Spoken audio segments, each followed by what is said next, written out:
চেষ্টা করে কিন্তু তারা তোমার আগে আসতে পারে না। আমার রাহমাতুল লিল আলামিন নবী যখন এই জবাব দেয়, হযরত ওমর ইবনে খাত্তাব বলে, ইয়া রাসূলুল্লাহ, এখন থেকে আমি আরো আগে আপনার দরবারে আসার চেষ্টা করব, আরো আগে আসব। আমার নবী ডাক দিয়ে কই, এরপরের দিন হযরত ওমরের নামে আমার কাছে আমি নবীর আরেকজন সাহাবা বিচার নিয়ে আসছে। ইয়া রাসূলুল্লাহ, হযরত ওমর আমাকে গালের মধ্যে আঘাত করছে। একটু রাগান্বিত সাহাবী, জোরে থাপ্পড় মারছে। কি করছে? আমার নবীজি প্রশ্ন করেন, এ সাহাবী হযরত ওমর তোমাকে এমনি এমনি আঘাত করে নাই? কারণ সাহাবায়ে কেরাম হলো আমাদের সত্যের মাপকাঠি। সাহাবায়ে কেরাম যদি বেইনসাফের সাথে আঘাত করে, এটা হতে পারে না, আমরা তাদের থেকে শিখবো। নবী আমার ডাক দিয়া কই, শোনো, আমার ওমর যদি তোমাকে আঘাত করে থাকে ঠিক করেছে। হযরত ওমর রাদিয়াল্লাহু তাআলা আনহু দেখছে যে বিশাল লই ওই সাহাবী আগমন করছে, মাথাটা নিচা কইরা আল্লাহর হাবিবের দরবারে আগমন করছে। আমার নবী রাহমাতুল লিল আলামিন নবীকে, ইয়া ওমর, ওমর তুমি যে সামনে আসছো, ওমর কথা বলে না, আজকে সালামও দিছে একবারে নিম্ন ভাষায়। অন্যদিন আসসালামু আলাইকুম ওয়া আসসালাতু ওয়াসসালামু আলাইকা ইয়া রাসূলুল্লাহ, সালামুন আলাইকা ইয়া রাসূলুল্লাহ কই সালাম দেয়। কিন্তু এই দিন হযরত ওমর একবারে নিচা সুরে সালাম দিছেন। জোরে কয় না তো সুবহানাল্লাহ। আমার নবী প্রশ্ন করে না, ওমর তুমি কেন ওই সাহাবীকে আঘাত করলা? নবী আমার জিজ্ঞাসা করে, ইয়া ওমর, তুমি আমার দরবারে আসতে কেন আজকে দেরি হইল? আপনার কি কষ্ট হইতেছে? হুজুর বিরিয়ানি কি আমার ফরফর দিবনি না ফজর সময় আখির মুনাজাত আমার পরে আইবো কেন? আপনি আপনার আখির মুনাজাত করবেন। আচ্ছা ঠিক আছে। আমার নবীজি জিজ্ঞাসা করছে কি, আজকে আসতে দেরি হইছে কেন? তো রাহমাতুল লিল আলামিন নবীর হযরত ওমর রাদিয়াল্লাহু তাআলা কই, ইয়া রাসূলুল্লাহ, আমার জুতা লুকায় গেছে। জুতা মারহাবা কয় না? কি লুকায় ফেলছে? আমার জুতা লুকায় ফেলছে। রাহমাতুল লিল আলামিন নবী মুস্কি মুস্কি হাসে। ওই সাহাবীর মনটা বেদার হয়ে গেছে। ইয়া রাসূলুল্লাহ, ও মায়ার নবী, আপনার কাছে জানতে চাই, আপনি কি হযরত ওমরের বিচার করবেন না? আমার নবী মুস্কি মুস্কি হাসে আর ডাক দিয়া বলে, মুহাব্বতের সাথে আদরের সম্পর্কে আঘাতপ্রাপ্ত হইলে এই আঘাতের কোনো বিচার হয় না, এই আঘাতের কোনো বিচার হয় না। ওই সাহাবী বলে, ইয়া রাসূলুল্লাহ, আমি তো আপনারও মুহাব্বত করে আসার জন্য হযরত ওমরের জুতাটা লুকাইছিলাম। তো হযরত ওমর রাদিয়াল্লাহু তাআলা আনহু কেন আমার গালে আঘাত লাগাইলো? বলে, হযরত ওমর যে তোমার আগে মদিনাতে আসতে পারবে না, এই জন্য তোমার গালের মধ্যে আঘাত লাগায়া দিছে। এ সাহাবী রে, তুমি আমার ওমরের প্রতি রাগান্বিত থাকবা না। আল্লাহর হাবিব সাল্লাল্লাহু আলাইহি ওয়াসাল্লাম বলে, কোন মুসলমান যদি কোন মুসলমানের প্রতি রাগান্বিত থাকে আর যদি ইসলামের সাথে মুহাব্বতের সাথে ওই রাগটাকে ত্যাগ করে, আমি নবীজি তার দিকে মুস্কি হাসি দিব এবং তার হাতে ধরে ধরে আমি নবী জান্নাতে নিয়ে যাব। রাগের হাদিস, রাগের। আপনারা যে রাগ করেন না, ইসলামের সাথে মানা করে রাগ বলে করেন আব্বা, আরে করেন রাগ, ভাই বেশি দিলে করেন না রাগ, এটা রাগ বেশি অন্যদিকে ফিরে উঠতে দেয় না আপনারা। আপনার কি কষ্ট হইতেছে? আমি জানি না আসলে আপনারা কোন লেভেলের ওয়াজ শুনেন। আমি এদিকে আর আইছিলাম না, কোনো দিকে এই মাহফিলে আইছি না, তবে এদিকে ভিতরে গেছিলাম, আমার মনে আছে। হাতিয়ে কম দনের পর আর রাখি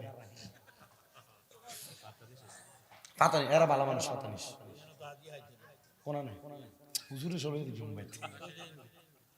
আচ্ছা, এটা কিসের হাদিস শোনাইলাম আপনারা? রাগ রাগ রাগ রাগ করেন না, রাগ না করলে লাভ আছে নি? যদি নবীরে মনে করেন যে রাহমাতুল লিল আলামিন হাতে ধরে জান্নাতে যাইবেন নবীজির, তাহলে রাগ করা বন্ধ। আল্লাহ কবুল করো। আমার নূরের নবী রাহমাতুল লিল আলামিন নবী আমার শোনায় দে উম্মত, তাহলে আমি নবীজি তার হাতে ধরে কোথায় নিয়ে যাব? জান্নাতে নিয়ে যাব। মারহাবা কোন? আবার আমার নবীজি রাহমাতুল লিল আলামিন নবীর সাহাবায়ে কেরামের ঘটনা থেকে নবীর মুজিজা বুঝলেন। নবীজি শুধু জান্নাতে নিয়ে যাবেন, দেখেন দুনিয়াতে জান্নাতে সুসংবাদ দেয় রাহমাতুল লিল আলামিন নবীজি। আর ওই নবীজির উম্মত হয়ে আমরা দুনিয়াতে গুনাহ, সুদ, ঘুষ, জিনা, ব্যভিচার, পরনিন্দা, গীবত, রাগারাগি, মারামারি, হানাহানি করতেছি আর করি বিদায় পরশুদিন এমন একটা লারা দিছে ভূমিকম্প পুরাটা দুইনে লেরে গেছে। ভূমিকম্প যদ্দুর মানুষটা না লারছে ফেসবুকের ভিতরে ঢুকিয়ে দিই শুধু ভূমিকম্প ভূমিকম্প ভূমিকম্প, হেরা ফেসবুকে ভূমিকম্প তুলে লাইছে।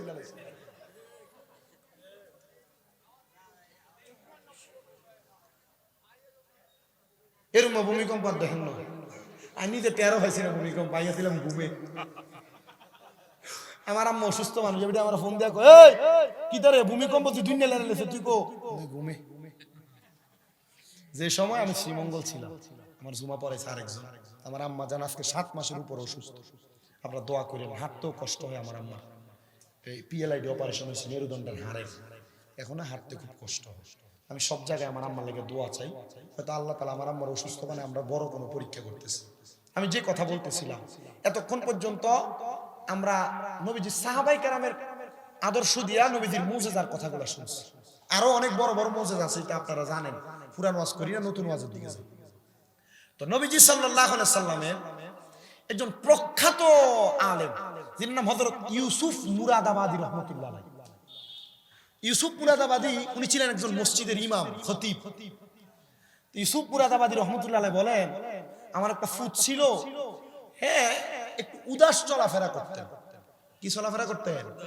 উদাস চলাফেরা করতেন। তা আমার সন্তানকে বাদশার লোকেরা রাস্তায় পাইয়া ধরে নিয়ে যায়, আটকে ফেলছে। তো হযরত ইউসুফ মুরাদাবাদীর কাজ ছিল, উনি যখনই অবসর থাকতেন উনি রহমতের নবীর উপর দুরূদ শরীফ পড়তেন। তো আস্তে সুবহানাল্লাহ বলেন, আর মুহাব্বতে কন্যা সুবহানাল্লাহ।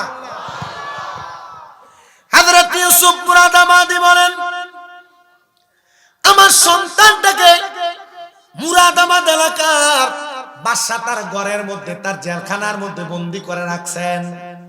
আমি ইউসুফ মুরাদাবাদী, আমি সব সময় আমার নবীর উপর দুরূদ শরীফ আদায় করতাম, কিন্তু ওই দিন আমি আমার নবীজির উপর দুরূদ শরীফ আদায় করতে পারি না, আমার সন্তানের টেনশনে, আমার পরিবারের টেনশনে।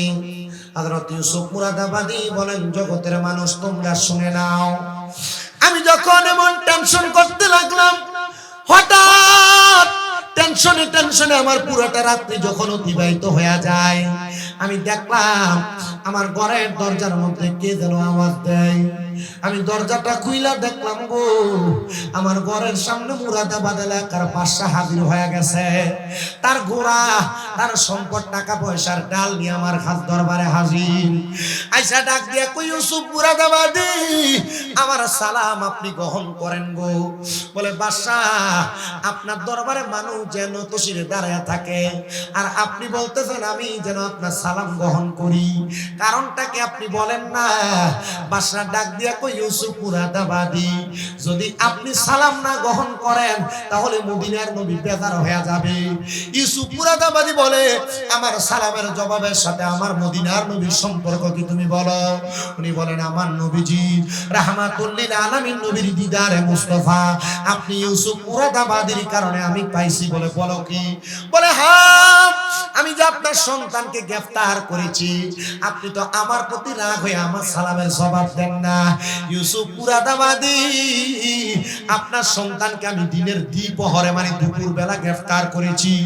রাত্রবেলা আমি যখন আমার বাসায় কাজ শেষ করে আমার ঘরে ঘুমাইতে গেলাম, ঘুমাইতে যাওয়ার পরে আমি ইউসুফ মুরাদাবাদী, শোনেন গো, আমি দেখলাম আমার রাজপ্রাসাদের অন্ধকার ঘরের মধ্যে সাদা রঙের পোশাক পরা কে যেন একজন মাথার মধ্যে কাপড় দেওয়া হাজির হয়ে গেছে। আমি দেখলাম ওনার চেহারার নূরের তাজাল্লিতে আমার ঘরটা ঝলমল ঝলমল ঝলমল করতেছে। আমি আমার চোখ খুলতে পারতেছিলাম না। আমি জিজ্ঞাসা করলাম, কে গো আপনি? তিনি আমার জবাব দেয়, আমি হইলাম ইউসুফ মুরাদাবাদীর রাসূল, আমার নাম হইল মুহাম্মাদুর রাসূলুল্লাহ সাল্লাল্লাহু আলাইহি ওয়াসাল্লাম। জোরে জোরে কোন সুবহানাল্লাহ। ইয়া রাসূলুল্লাহ, আমি তো আপনার উম্মত, তাহলে আপনি কেন ইউসুফ মুরাদাবাদীর নবী বললেন? নবীজি তখন ওনাকে স্বপ্নে খাস করে ইউসুফ মুরাদাবাদীর কথা বলছেন। মনে করেন এই হুজুরের নাম কি? জুবাইর হুজুর, জুবাইর আল মাহমুদ হুজুর। মনে করেন হুজুরের কোন আত্মীয় স্বজনকে গ্রেফতার, হুজুর সব সময় দুরূদ শরীফ পড়ে, কিন্তু এই আত্মীয় গ্রেফতার হওয়ার কারণে হুজুর এক রাত্র এই রাত্র আর দুরূদ শরীফ পড়তে পারে নাই। এখন আমি হুজুরের লোক, আমার পাওয়ার আছে, আমি যাইয়া ওই লোককে স্বপ্নের ভিতরে কইলাম, এই তুই যে জোবায়ের হুজুরের অমুক আত্মীয় রে গ্রেফতার করে রাখলি, জোবায়ের হুজুর আমি তো এটা তো ঠিক করলি না, তো আমার উনি জিজ্ঞাসা আপনি কে? আমি কইলাম আমি জোবায়ের হুজুরের লোক।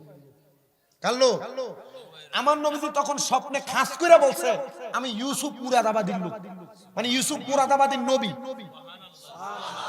আচ্ছা, নবী যদি কাউকে খাস করে কোনো কিছু বলে, আচ্ছা কোন তো এটার ভিতরে আলাদা একটা ভেদ থাকে না? বাদশা ডাক দিয়া বলে, নবী আমি তো আপনার উম্মত, আপনি কেন শুধু ইউসুফ মুরাদাবাদীর নবী বললেন? আমি আপনার কাছে এই কথার জবাব চাই। বলে, জানো আমার ইউসুফ আমি নবীর প্রতি দুরূদ শরীফ আদায় করে, আর আমি রাহমাতুল লিল আলামিন নবী, আমার ইউসুফের দুরূদ শরীফের আওয়াজ আমি মদিনাতুল মুনাওয়ারায় বসে বসে শুনি, মদিনাতুল মুনাওয়ারায় থেকে থেকে শুনি। আমি জানতে চাই আমার নবীজিকে দুরূদ শরীফ আর সালাম প্রদান করলে আমার নবী আমাদের দুরূদ শুনে কি শুনে না? ওরে আমার নবী বহু দূরে, আরে ইমানদারের জানের কাছে বলেন আমার নবী বহু,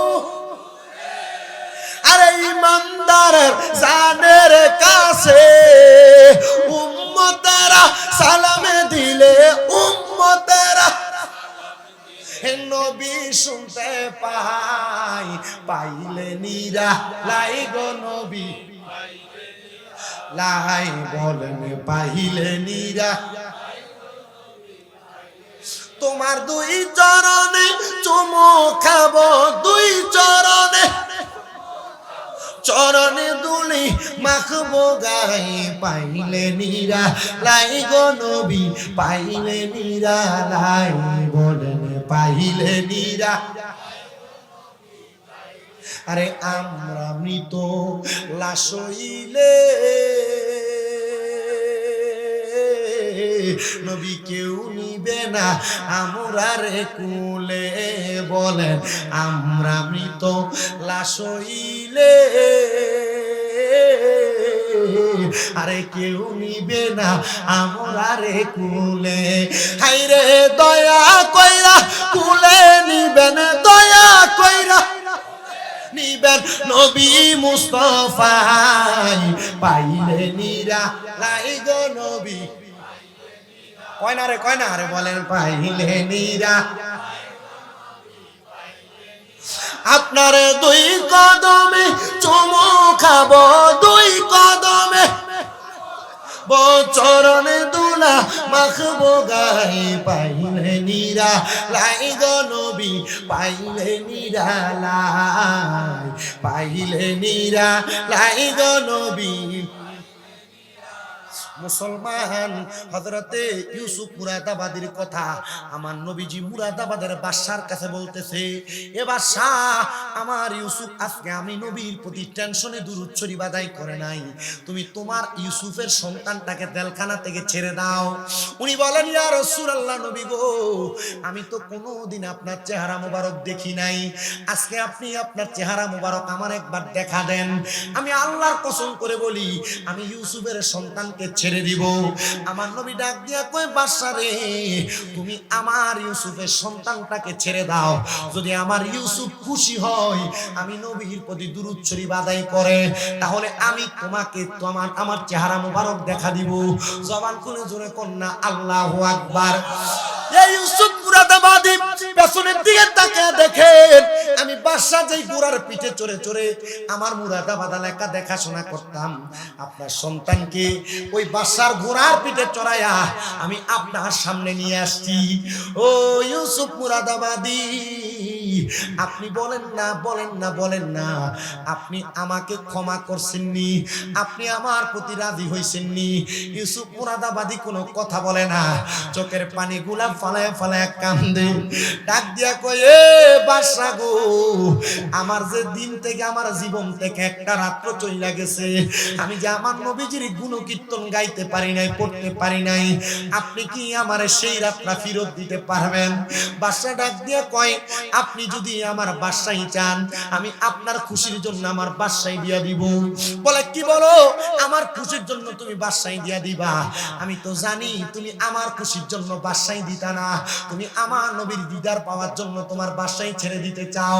না না না, আমি তোমার বাদশাহী চাই না, আমি তোমার সম্পদ চাই না, আমি তোমার রাজপ্রাসাদ চাই না, তবে যাও যাও যাও, তুমি যেন মদিনার নবীর দিদার পাও, আমি তোমার কাছে সেই কথাটাই বলে দিলাম, আল্লাহর কাছে সেই দোয়াটা করে দিলাম। ইউসুফ মুরাদাবাদী বলে, জগতের মানুষ তোমরা শোনো, বাদশা আমার কাছ থেকে চলে যায়, আমার সন্তানকে ঘোড়ার পিঠ থেকে নামায়া আমি আমার সন্তানকে আমার কাছে রাখলাম। ইউসুফ মুরাদাবাদীর দরবার থেকে যখন তিনি চলে গেলেন, যাওয়ার পর পর আল্লাহর বান্দাটা এবার তার ওই জায়গার মধ্যে অবস্থান করতেছে, তার বাড়ির মধ্যে যাবে, ঘোড়ার পিঠে চলে চলে আস্তে আস্তে যায়, ওই বাদশা ঘোড়ার পিঠ থেকে পড়ে ইন্তেকাল করেছেন। পরেন ইন্না লিল্লাহি ওয়া ইন্না ইলাইহি রাজিউন। সব মানুষ অবাক হয়ে গেছে, আরে বাদশা ইউসুফ মুরাদাবাদীর বদদোয়া ইন্তেকাল করছে। আরে বাদশা যদি চাইতো নবীর দিদার পাইতো, বাদশার প্রতি যদি ইউসুফ মুরাদাবাদী খুশি হইতো, বাদশা নবীর দিদার পাইতো। এবার সবাই বাদশার নাকের মধ্যে হাত দিয়ে দেখে বাদশা নিঃশ্বাস টানতেছে, বাদশা এখনো জীবিত আছে। বাদশাকে কাদের মধ্যে কইরা মুরাদাবাদের রাজপ্রাসাদে প্রবেশ করাইছে। রাজপ্রাসাদে নিতে নিতে বাদশা দুনিয়া থেকে বিদায় হয়ে গেছে। এলাকার সব মানুষ বাদশার জানাজার নামাজে হাজির হয়ে গেছে। জানাজার নামাজ পড়া বাড়িতে যায়, আর একজন আরেকজনের সাথে কথা বলে, দেখছনি মুরাদাবাদীর বদদোয়ার কারণে বাদশা ইন্তেকাল করছে ঘোড়ার পিঠ থেকে পইরা। আসলে অ্যাক্সিডেন্ট কইরা ঘোড়ার পিঠ থেকে পইরা মারা গেলে, কোন জায়গা থেকে অ্যাক্সিডেন্টের মাধ্যমে ইন্তেকাল করলে, এটা বদদোয়ার মরণ না, এটা শহীদের মরণ। কিসের মরণ? শহীদের মরণ। আল্লাহর হাবিব সাল্লাল্লাহু আলাইহি ওয়াসাল্লামের একটা হাদিসে মুবারাক পড়ছি, কোন বাবা, কোন ভাই, কোন আত্মীয় স্বজনের মানুষ তার পরিবার চালাইতে যায়, গাড়ি অ্যাক্সিডেন্ট, দুর্ঘটনা, ছাদের থেকে পড়া, পানিতে পড়ে মরা, এমন যে কোনো দুর্ঘটনায় যদি ইন্তেকাল করে, তাহলে ওই ব্যক্তি তার আহার যোগাইতে যায় ইন্তেকাল করার কারণে তার মরণটা শহীদের মরণ। মানে আপনি যে আহার যোগাইতে যাই কামাই করেন ঠিক কথা, মসজিদে আজান দিয়ে আপনার খবর তাই না, আপনি যে শহীদের মরণ পাবেন এটার গ্যারান্টি কি? তার মানে বোঝা যায় আমাদের কাজকর্মের মাঝখানে আমাদের নামাজ আসেনি।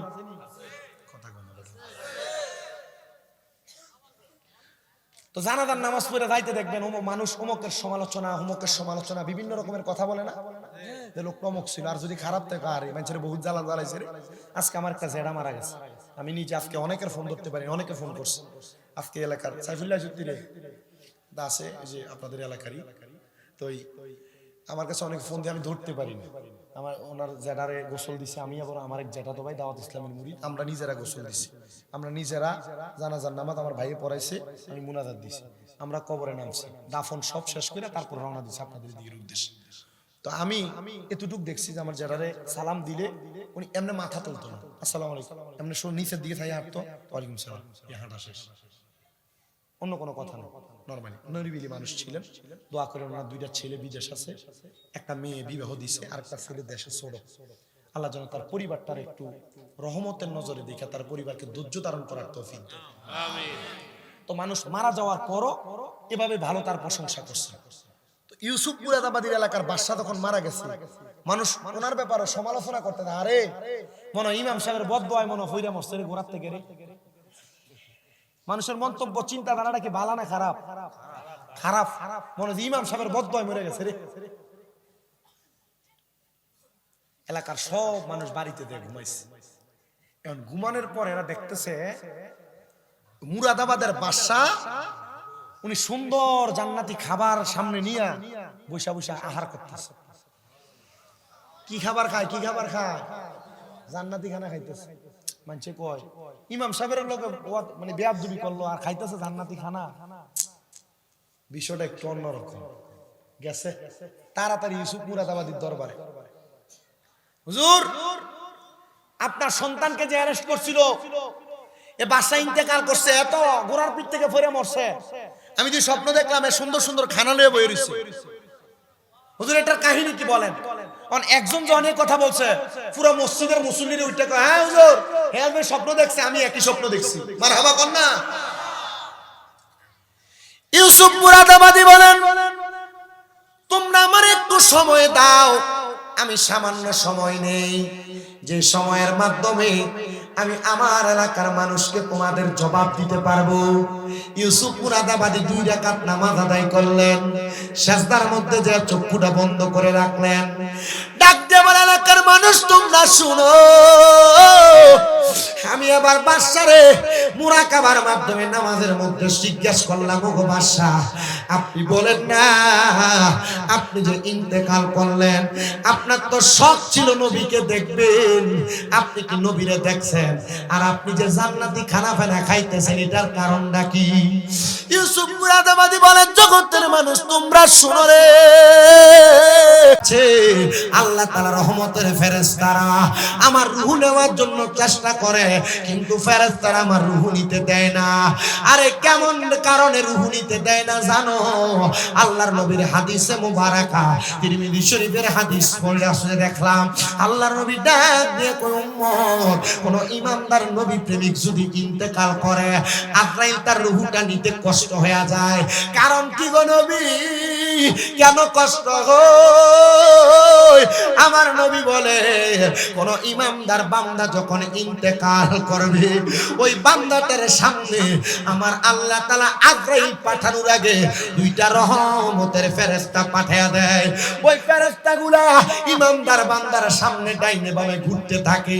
এবার আজরাইল আইসা ইমানদারের বুকটার ভিতর দিয়া যখন রূহটা বাহির করার চেষ্টা করে, ইমানদার বান্দার বুকের মধ্য থেকে ফেরেশতারা ডাক দিয়া কয়, এ আজরাইল, বান্দার রূহ এখান দিয়া নিতে পারবা না, কারণ বান্দার বুকের মধ্যে আল্লাহ নবীর ভালোবাসা আছে। এবার আপনারা বলেন, আমরা সবাই বুকের মধ্যে আল্লাহ নবীর ভালোবাসা নিয়ে মরতে চাই কি চাই না? কারা কারা চাই ডান হাত তুলে আমার আল্লাহরে দেখায়। আল্লাহ কবুল করেন, জোরে কোন আমিন। আমার মরণের কতদিন বাকি আমি জানিলাম না গো আল্লাহ, মরণের কতদিন বাকি আমার মরণের আমি জানিলাম না গো আল্লাহ, মরণের কতদিন বাকি। হঠাৎ আজরাইল আসিয়া যখন হস্তে দিবা দড়ি, তখন আমার মনা বাই করবে লুকা চুরি আমি জানিলাম না গো আল্লাহ, মরণের বাকি আমার মরণের কত আমি জানিলাম না গো আল্লাহ, মরণের কত দিন বাকি। আর হায়াত হইল হাতে বাইরে, মত হইল পায়ে, যেই যায় গায়ে যার মরণ লেখা সেই যায় গাইছে মরে আমি বুঝিলাম না গো আল্লাহ, মরণের কত দিন বাকি আমার মরণের কত দিন বাকি আমি জানিলাম না গো আল্লাহ, দিন বাকি বাইরে 30 পারা কোরআন বাইরে মনে রাইখো তো অন্তর মাঝে জায়গা দিয়া রাখিবা খবর আমি বুঝিলাম না গো আল্লাহ, মরণের কত দিন বাকি আমার মরণের কত আমি জানিলাম না গো আল্লাহ, মরণের কত দিন বাকি। বাড্ডার বাবা ও বাড্ডার মুরব্বীরা, বাড্ডার পর্দার অন্তরালের মা বোনেরা, যুবক ভাইরা, আল্লাহর হাবিব বলে এবার রূহটারে কবজ করার জন্য বুক থেকে যখন ফিরা যাবে, এবার বান্দাটার রূহটা কবজ করার জন্য আজরাইল আলাইহিস সালাতু ওয়াস সালাম বান্দার কপালটার মধ্যে, মুখটার মধ্যে হামলা করবে। আরে কপালের মধ্যে থাইকা দুইটা ফেরেশতা বাধা দিয়া বলবে, রে আজরাইল, বান্দার কপাল দিয়া রূহ বাহির করতে পারবা না, কারণ বান্দার কপালের মধ্যে নামাজ দেওয়ার কারণে, নামাজ পড়ার কারণে তার সেজদার নূর বিরাজমান আছে। ওই বান্দাটা তখন এবার তার বিছানাতে পড়ে থাকবে। এবার ইমানদার বান্দার কাছে আজরাইল আবার আসবে, ডান দিক দিয়ে হামলা করবে। ডান দিক দিয়ে হামলা করার সাথে সাথে ইমানদার বান্দার রূহটা জবাব দিবে। ইমানদার বান্দার রূহটার কাছ থেকে দুইটা ফেরেশতা জবাব দিবে, রে আজরাইল, ইমানদার বান্দার রূহ তো তুমি ডান দিক দিয়া কবজ করতে পারবা না, কারণ তার ডান দিক দিয়া তার আম্মা আব্বার খেদমতটা বিরাজমান। ইয়া রাসূলুল্লাহ, আর কেমনে আজরাইল আমরা রূহটা কবজ করব? কয় এবার বান্দার বাম দিকের বাহুর মধ্যে হামলা করবে। বাম দিকের বাহুর মধ্য থেকে জবাব আসবে, রে আজরাইল, বান্দার বাম দিক দিয়ে রূহ কবজ করতে পারবা না, কারণ বান্দার বাম দিকে তার দান এবং সাদাকা গুনাহ আছে। আরে হযরত ইউসুফ মুরাদাবাদীর কাছে আবার বাদশা ডাক দিয়া কয়, জানেন নি গো হুজুর, আমি যে আপনার কাছে আমার জবাব দিতে করতেছি, আমার ইন্তেকালের সময় আমার রূহ তারা নিতে পারে নাই। আমি দেখলাম রাহমাতুল লিল আলামিন নবী আমার সামনে আসছে, নবী আমার মাথার মধ্যে হাতটা বুলিয়ে দিতেছে, আর আমি আমার নবীকে বললাম, ইয়া রাসূলুল্লাহ, আপনারা বলছেন আপনার চেহারা মুবারক আমার দেখাইবেন। আমার নবীজির চেহারা মুবারকের উপর থেকে কাপড়টা সরানো, আমার নবী আমার দিদার দিতেছে, আমার নবী আমার দেখা দিতেছে। আমি দেখা পাইয়া বড় খুশি হয়ে গেলাম, বড় অবাক হয়ে গেলাম। রাহমাতুল লিল আলামিন নবীজি, আপনি কেন আমার দেখা দিলেন? বলে, তুমি যে আমি নবীর দিদার পাওয়ার জন্য আবু ইউসুফ মুরাদাবাদীর খুশি করছো, আমি আল্লাহ তাআলার পেয়ারা হাবিব তোমারে খুশি করার জন্য আমি তোমার মরণকালে চলে আসছি। এবার আপনারা বলেন, আমরা যদি নবীরে খুশি করতে চাই, আজকে যে একজন হঠাৎ আল্লাহ পাকের খাস বন্ধু শাহ সুফি আল হক আব্দুর রানী পাটোয়ারি রাহমাতুল্লাহ আলাইহি ওনার মাহফিলের মধ্যে আমরা হাজির হয়ে গেছি। আমার নবী আজকের মাহফিলের উসিলায় আমরার প্রতি রাজি এবং খুশি হইতে পারে কি পারে না? এ মুসলমান, এ নবীর উম্মতের দলেরা, আমি আপনাদের কাছে আরেকটা কারগুজারের জন্য একটা ঘটনা শোনায় দিব। যেহেতু রাত্র এখন 1:51 বাজে, তাহাজ্জুদের ওয়াক্ত, তাহাজ্জুদের ওয়াক্ত না, রাত 1:51 বাইজা গেছে। আমি আপনাদের কাছে আরেকটা কারগুজারের ঘটনা শোনাই। হযরতে সুলতান মাহমুদ গজনবী রাহমাতুল্লাহ আলাইহি বড় আল্লাহ তাআলার একজন বান্দা এবং বাদশা। উনি দুনিয়ার জমিনের মধ্যে একটা খাস ইবাদত করতেন। বাদশার কাম হইল উনি দিনের বেলা ওনার এলাকা পরিচালনা করতেন, গভীর রজনীতে ঘুম থেকে উইঠা তাহাজ্জুদের নামাজ পড়তেন। জোরে কইলেন নাম রে, কিপটামি করে সুবহানাল্লাহ। আইয়াতে অবস্থা দেখছি মাহফিলের প্যান্ডেলের, এখন যে সুবহানাল্লাহ কোনার আপনারা আইছেন, এটাই তো আমার ভাগ্য। মারহাবা কন্যার জোরে মারহাবা। আব্বাজি, বর্তমান সমাজের মানুষ আলেম ওলামার ওয়াজ শুনতে চায় না, এটা ভাইরাসের পাগল হইছে। হ্যাঁ, আমার এলম কালাম আছে, কামেল 2য় বর্ষে এবার ফাইনাল পরীক্ষা দিলে তাহলে মুফতি হইব নামের আগে, এটা নামের মুফতি, কামের হইতো না। আমার আগে যে হুজুর ওয়াজ করছে, সুন্দর ওয়াজ করছে না, আমরা কই আছিলেন দেখছি তো বাজারটার ভিতর কি একটা খেলা জমাইলেছিলেন আপনারা। আর এখন মনে হয় আমার ছটফটিওয়ালা আর বুড়োলাটি মনে বদ্ধ দিতেছে, দমকার হুজুর করতে গেছে, আমরা সব কিছু তালু হয়ে গেছি। অসুবিধা কি, আমরা বসছি, ইনশাল্লাহ কিছু শিক্ষা বাড়িতে দাম, আল্লাহ কবুল করুক, আমিন করুক। তো হযরত সুলতান মাহমুদ গজনবী রাহমাতুল্লাহ আলাইহি ওনার কাজ হলো উনি তাহাজ্জুদ নামাজ পড়তেন। কি নামাজ? বালা কাম না খারাপ কাম? বেশি বালা কাম।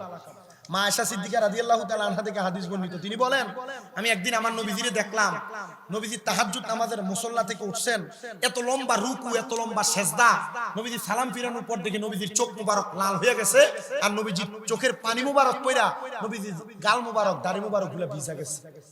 আমি নবীজির জিজ্ঞাসা করলাম, ইয়া রাসূলুল্লাহ, আপনি এভাবে কান্না করেন আর এত কষ্ট করে নামাজ পড়েন কেন? কারণ আপনাকে তো আল্লাহ তাআলা জান্নাতের মালিকই বানিয়ে দিয়েছেন। তো নবী সাল্লাল্লাহু আলাইহি ওয়াসাল্লাম বলে, আয়েশা, আল্লাহ আয়াত নাযিল করছে, ওয়া মিনাল লাইলি ফাতাহাজ্জাদ বিহি নাফিলাতাল লাকা আসা আইয়াবা আসাকা রাব্বুকা মাকামাম মাহমুদা।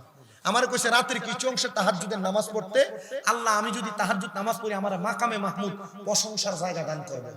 আমি নবী তো উম্মতের পাগল, আমি নবীর উম্মতের আল্লাহ 50 ওয়াক্ত নামাজ দিছিল, আমি কমাইতে কমাইতে এটা 5 ওয়াক্ত টানছি, কিন্তু 5 ওয়াক্ত বললে 50 ওয়াক্তের সওয়াব পায়। কিন্তু নবী ধীরে আল্লাহর কাছে ফরিয়াদ করছি, আল্লাহ আমার উম্মত যদি তাহাজ্জুদ নামাজ পড়ে আপনি আমার উম্মতের কি দিবেন? বিদেশ যাওয়ার চেষ্টা করেন, বহু যুবক ফোলাফাইন আছেন ফারেন না যাইতে, মেডিকেলে আনফিট। বহু মহিলারা ঘরে ওয়াজ শুনতেছে, এরা সন্তান হয় না গর্বে, কত জায়গাত মান্নত করে কাম হয় না। বহু এলাকার মানুষ আছেন ব্যবসা করেন, বরকত হয় না। শুনেন, তাহাজ্জুদ নামাজের একটা বড় বরকত, আর তাহাজ্জুদ নামাজের বড় একটা মুজিজা আছে। এই মুজিজা হইলো কেউ যদি বিদেশ যাইতে চায়, সন্তান হয় না, ব্যবসায় বরকত হয় না, কঠিন রোগে আক্রান্ত, তাহাজ্জুদ নামাজ পড়ে আল্লাহ তাআলা তারে সব নিয়ামত দান করেন।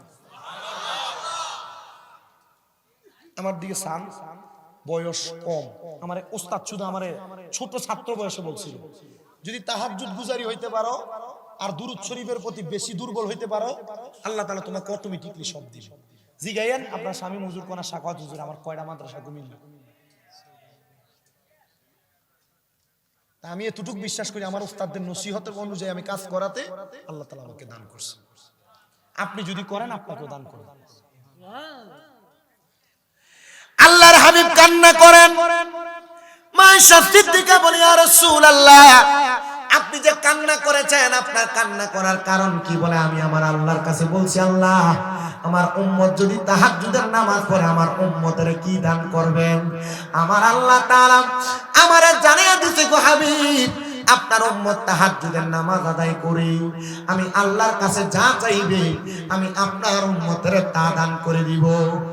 সুলতান মাহমুদ গজনবী বলেন, আমি দুনিয়াতে চলাফেরা করা অবস্থায় আমার বাসায় পরিচালনা করার পরে আমি তাহাজ্জুদের নামাজ আদায় করি।